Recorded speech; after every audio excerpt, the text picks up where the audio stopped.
Por que gênios como Schopenhauer, Tesla e Nietzsche escolheram a solidão?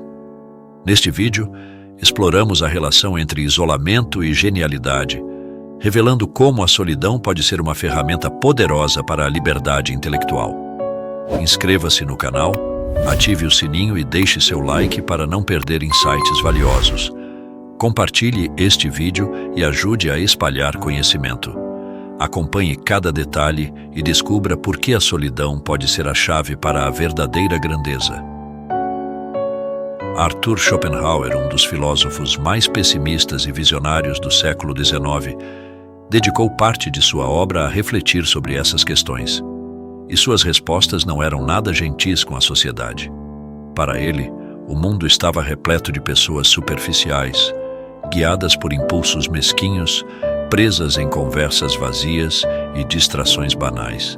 A genialidade, por sua própria natureza, exigia um distanciamento desse espetáculo medíocre. Como ele mesmo escreveu, a solidão é a sorte de todos os espíritos excepcionais. Mas será que Schopenhauer estava certo?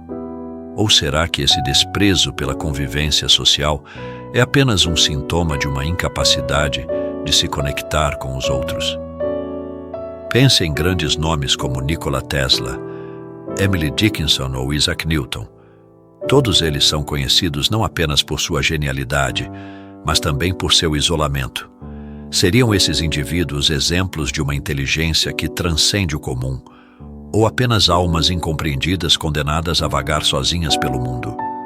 Hoje vamos mergulhar nas ideias de Schopenhauer, para entender por que as pessoas inteligentes parecem se preocupar menos com a vida social, e se isso é realmente uma vantagem ou apenas uma forma sofisticada de alienação. Para Schopenhauer, a solidão não era uma simples escolha, mas uma consequência inevitável da superioridade intelectual. Quanto mais uma pessoa se destacava intelectualmente, mais difícil se tornava encontrar pares à sua altura com quem pudesse compartilhar ideias e sentimentos profundos. A inteligência superior, em sua visão, criava uma barreira natural entre o indivíduo e a sociedade, pois as preocupações e interesses da maioria eram radicalmente diferentes daqueles que enxergavam o mundo de maneira mais ampla e profunda. Um homem só pode ser ele mesmo enquanto está sozinho, escreveu Schopenhauer. E se não ama a solidão, não amará a liberdade, pois só quando está sozinho é que é verdadeiramente livre. Para ele, a solidão não era apenas um fardo, mas um refúgio necessário. Ele via a sociedade como um ambiente onde o intelecto frequentemente era sufocado pelas expectativas sociais e pelos interesses triviais da maioria. Schopenhauer observava que aqueles que eram intelectualmente superiores muitas vezes sentiam uma sensação de deslocamento ao tentar interagir com o mundo comum, pois viam além do óbvio e compreendiam realidades que escapavam ao entendimento geral. Esse isolamento pode ser notado ao longo da história em figuras geniais. Nikola Tesla, por exemplo, passou grande parte de sua vida sozinho, evitando o contato humano sempre que possível, pois acreditava que isso interferiria em seu trabalho criativo. Friedrich Nietzsche, outro pensador que valorizava a solidão, afirmava que a multidão é um mar no qual os espíritos livres se afogam. No entanto, esse isolamento tem um preço. A necessidade de se afastar das convenções sociais pode resultar em um profundo sentimento de alienação.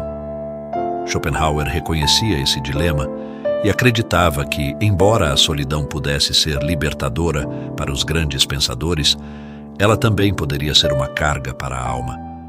Por isso, muitos dos maiores intelectuais da história passaram por períodos de depressão e ansiedade, não porque fossem fracos, mas porque viam o mundo de uma maneira mais profunda do que a maioria poderia conceber.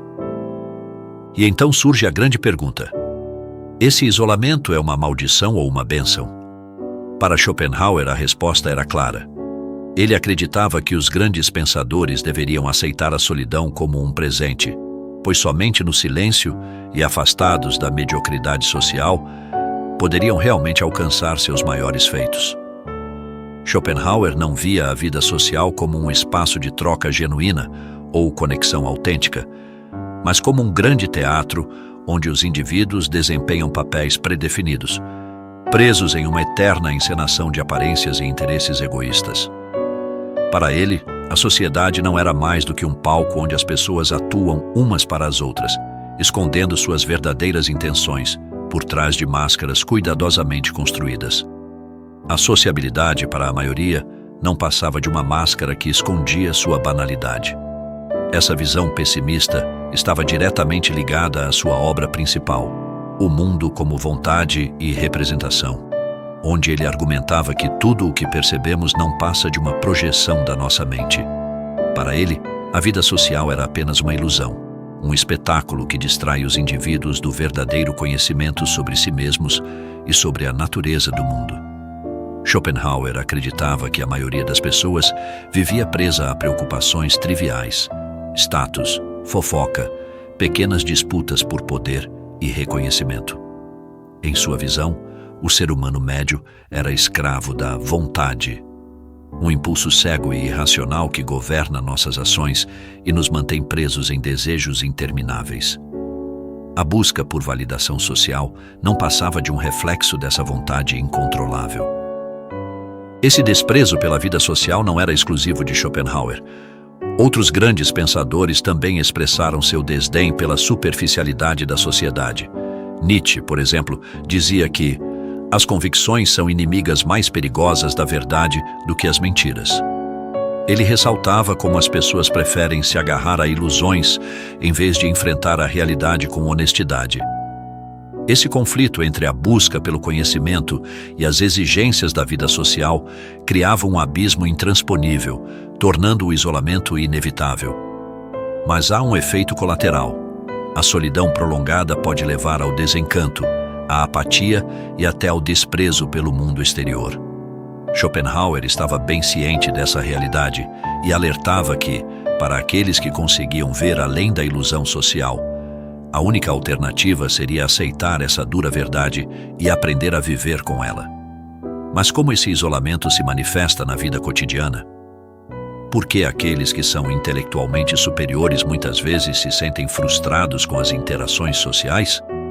Schopenhauer não poupava palavras ao expressar sua visão sobre a humanidade.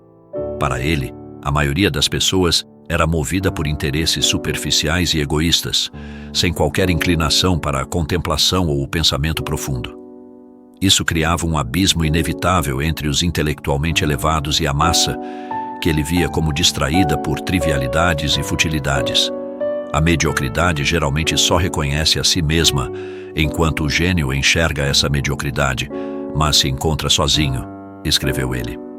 Esse isolamento intelectual ocorre porque o pensador, por natureza, busca compreender o mundo de forma profunda, enquanto a maioria se preocupa com banalidades como status ou entretenimento passageiro.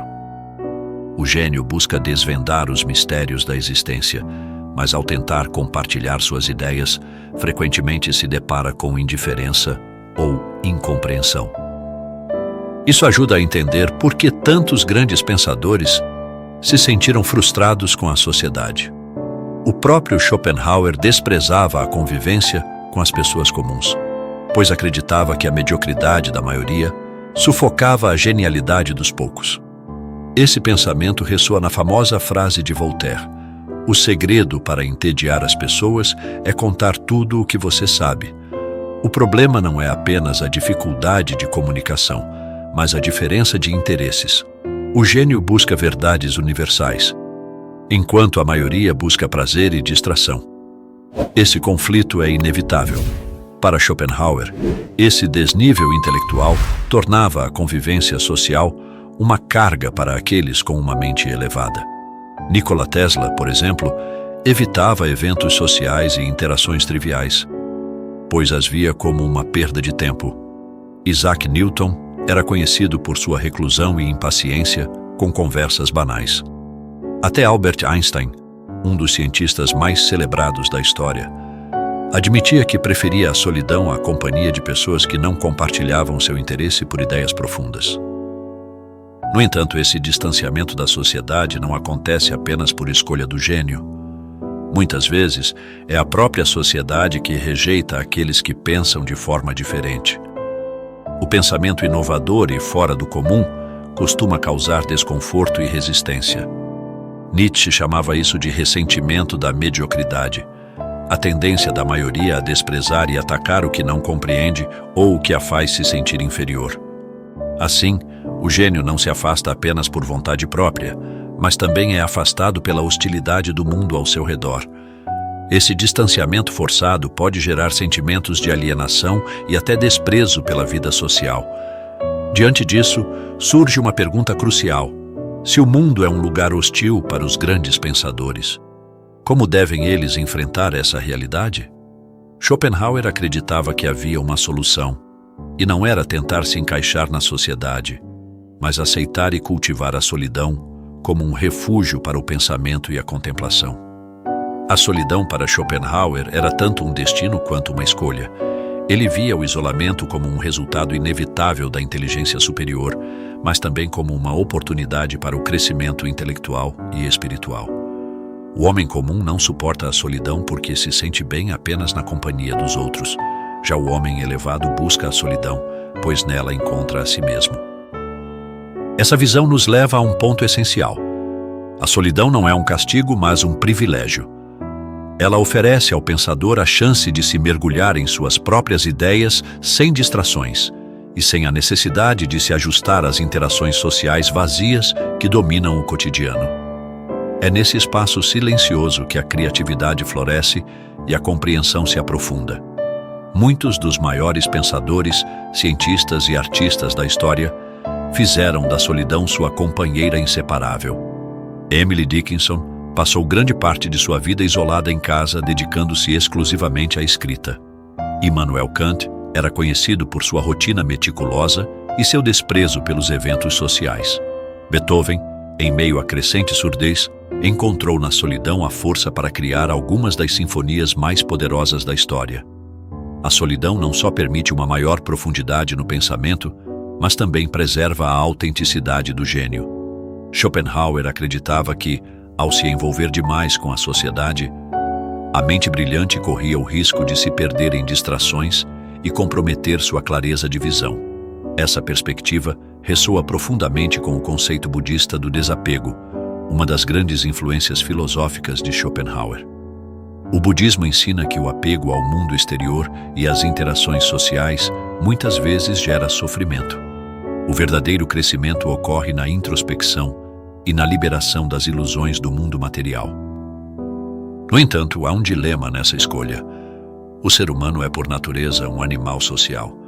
A busca por pertencimento faz parte de nossa biologia, e a solidão prolongada pode gerar angústia e melancolia. Mesmo os maiores pensadores, por mais que valorizassem o isolamento, sofreram com a falta de conexões significativas. Nietzsche, por exemplo, também via a solidão como um caminho para a grandeza, mas admitia que ela poderia ser dolorosa. Em Assim Falou Zaratustra, ele descreve o filósofo como um eremita que desce da montanha para compartilhar sua sabedoria, mas encontra rejeição e incompreensão. Esse dilema é real. Afastar-se da sociedade traz liberdade, mas também impõe um peso existencial difícil de carregar. Schopenhauer, por outro lado, tinha uma solução para esse problema. Ele acreditava que, embora o gênio nunca pudesse se encaixar completamente na sociedade, existia uma maneira de interagir com o mundo sem se deixar consumir pela sua mediocridade. A chave para ele era adotar um distanciamento filosófico, uma espécie de neutralidade emocional que permitisse conviver com os outros sem se envolver demais. Essa estratégia nos leva à questão central: como navegar no mundo sem sermos absorvidos pela sua superficialidade? Se ter uma mente brilhante significa acabar sozinho, como os grandes pensadores conseguem viver em sociedade sem se sentirem sufocados por tanta futilidade? Schopenhauer tinha uma resposta: o desapego filosófico. Para ele, a felicidade pertencia àqueles que são autossuficientes. O segredo não estava em tentar se encaixar ou em mudar os outros, mas em cultivar uma atitude de distanciamento sereno, como um observador que analisa a realidade sem se deixar afetar por ela. Em vez de lutar contra a mediocridade do mundo, o pensador deveria aprender a encará-la com a mesma atitude de um cientista diante de um experimento. Com curiosidade, mas sem envolvimento emocional. Isso significa aceitar a banalidade da vida social sem se irritar, compreender as limitações intelectuais da maioria sem se frustrar e manter a própria independência mental sem buscar validação externa. Essa abordagem se assemelha à dos estoicos, que defendiam o controle das emoções diante das adversidades. Marco Aurélio, um dos principais representantes do estoicismo, escreveu em suas Meditações: "Dê a si mesmo o presente de ser indiferente àquilo que está fora do seu controle." O mundo sempre será um lugar cheio de distrações vazias e conversas fúteis, mas é o indivíduo que decide quanto disso merece sua atenção. O pensador não deve se isolar completamente da sociedade, mas sim interagir com ela de forma estratégica, absorvendo apenas o que é útil e descartando o que é irrelevante. Embora Schopenhauer não tivesse a menor paciência com a sociedade, ele não acreditava que o isolamento total fosse a solução. Ele sabia que até mesmo os grandes pensadores precisavam de um mínimo de contato humano, seja para trocar ideias ou para evitar uma solidão absoluta. O segredo, segundo ele, era escolher bem com quem se conectar e manter as interações ao mínimo necessário, apenas o suficiente para viver no mundo sem enlouquecer. Essa filosofia se aplica muito bem hoje. Em um mundo cheio de distrações digitais, fake news e relações superficiais, saber filtrar informações e interações se tornou essencial. A inteligência não é apenas entender o mundo, mas também saber como navegar por ele sem se perder. Schopenhauer nos ensina que, em vez de lamentarmos a falta de conexão com a maioria das pessoas, deveríamos vê-la como uma marca da nossa liberdade intelectual. Afinal, a solidão pode ser uma carga, mas também é um privilégio. Uma oportunidade de explorar nossos próprios pensamentos sem interferências externas. Agora surge a pergunta: você prefere se adaptar ao mundo ou aceitá-lo como ele é, preservando sua liberdade intelectual? Se você chegou até aqui, provavelmente já percebeu que a relação entre inteligência e isolamento não é apenas um capricho do destino, mas uma consequência natural do pensamento profundo. Schopenhauer nos mostrou que as grandes mentes muitas vezes encontram mais conforto na solidão do que na companhia da multidão. Não por arrogância, mas porque a superficialidade das interações sociais pode ser exaustiva para quem consegue ver além das aparências. Se este vídeo fez você refletir sobre a solidão e a genialidade, inscreva-se no canal para mais conteúdos profundos. Deixe sua opinião na descrição. Você acha que a solidão é uma maldição ou uma bênção para os grandes pensadores? Compartilhe este vídeo com amigos que amam filosofia e ajude a espalhar conhecimento. Obrigado por assistir e até o próximo vídeo.